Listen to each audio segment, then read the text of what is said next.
বিকেল 5টার সময় গুলিবিদ্ধ হয়েছে। তার মামার ছোট মার সাথে বিজয় মিছিলে গিয়েছিল।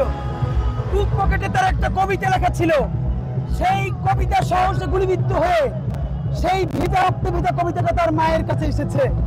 ভাই আমার, আজকের এই দিনে আমরা যে এই জুলাইয়ের ঘোষণাপত্র গ্রহণ করার জন্য বাংলাদেশের আপামর জনসাধারণ এসেছে, এই ঘোষণাপত্র হওয়ার কথা ছিল এই সরকার গঠিত হবার আগেই।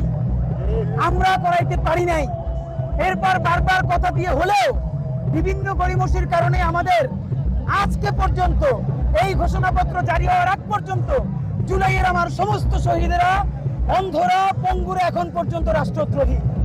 আমরা বলেছি আমাদের জীবন থাকতে আমার শহীদ ভাইদেরকে রাষ্ট্রদ্রোহী করে আমরা মারা যেতে পারি না। সুতরাং আজকে আমরা জানি যে ঐতিহাসিক ঘোষণাপত্র এখানে পাঠ হবে বিকেল 5টায়।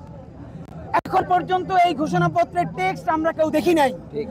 আপনাদের মাধ্যমে স্পষ্ট জানাতে চাই, সরকারের বিভিন্ন স্টেকের সাথে আমরা সবাই যারা জুলাইয়ের অংশীজন আমরা বলেছিলাম, আমরা বলেছি এই ঘোষণাপত্রে আমরা সেই ব্রিটিশ বিরোধী